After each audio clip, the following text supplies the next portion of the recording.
Hello guys, in this video I will show you how to format Gantt chart and Gantt bar. So what is actually a Gantt chart is this area in here, and we have bars here. So let's do some changes to them. Just right click on the area and then go to bars. And here we have the list of the bars available. Let's expand it a little bit. And let's say that I want to have also the baseline bar in here, because for now I have only those red bars, which you can see that red bars, we need to move it a little to the left. Red bars are the critical tasks. And we want to add also the baseline bars. So let's select that one, project baseline bar, for the tasks, and also for the milestones. We want to add another one, which is baseline milestone. So let's choose it and let's select apply. And what we can see here is that our bars for both the tasks and for the milestones appear. Of course, we can do much more changes here. We can change the colors and others. So let's change the colors of those from yellow to the green one, okay? And then, so this is the color of the beginning, and let's change also the color of the end. And now let's apply changes. And our milestone for the baseline is changed. And now let's also change our project baseline bar. So instead of yellow color, let's choose the same, so the green one. Apply, and now you can see that our bars are green.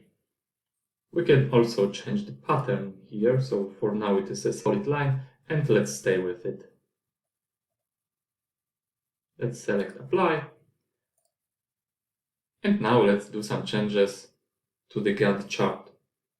First of all, we can zoom in and zoom out the view. So just when this loop is in here, just left click the mouse and hold it.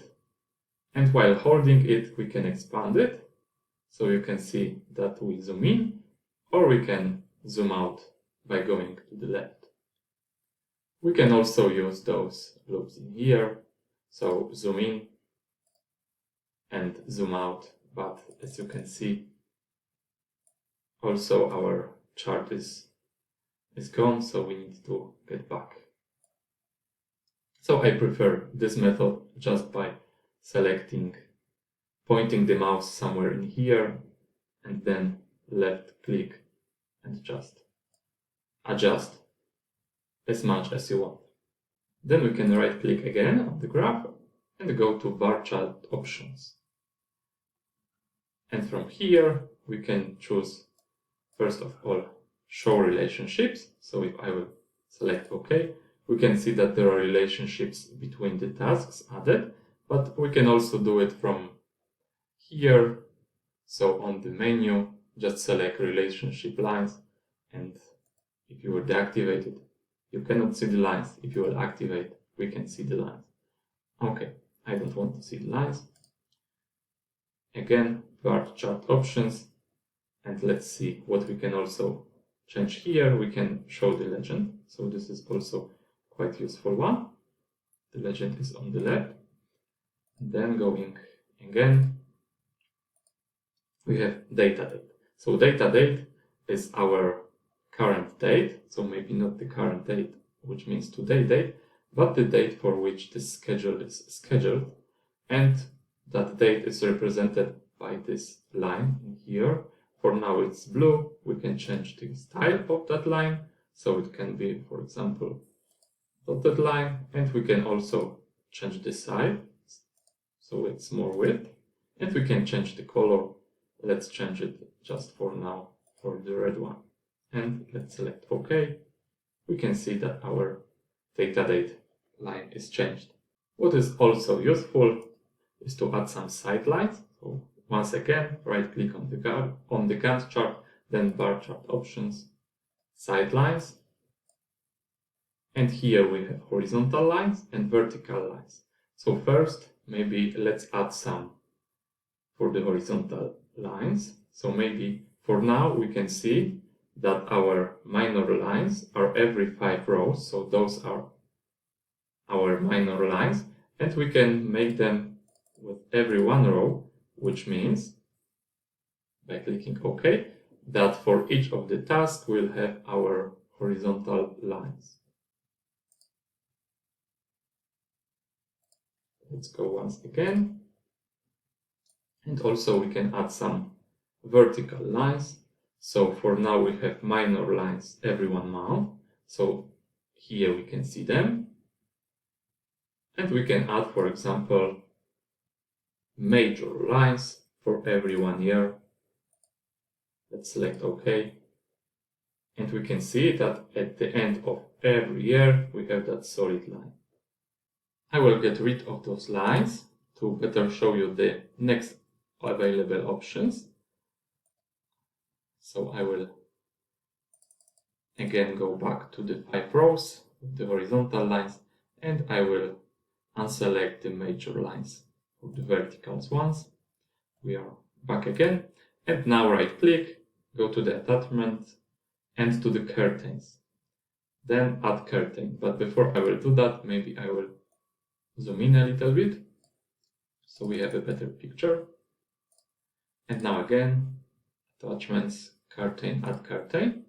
And curtains are such an area represented by some color and some pattern, which can represent some event or some period of time which is important for us from the project point of view.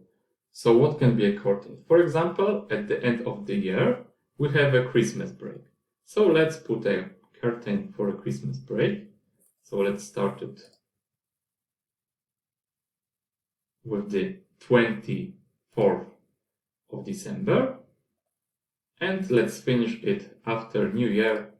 So we are going back to work, let's say on 4th of Tuesday. So the curtain till 3rd of January. Then let's change the color, maybe to some more dark. Okay. And the pattern, let's choose this one. Then if we are happy with the changes, we can click OK. We can see the curtain here. And why is it so useful? It is useful because now when we are scrolling down, especially with the bigger schedules, we can see that in this period we have a Christmas break, so we are not working. So actually, when we know that this task starts in December but must be finished mid of January, that we need to take into account that there will be non-working time. And that's why we need to put effort before that time and after that time. Okay guys, that's all for today. I hope that it was useful for you. And let's hear you in the next video.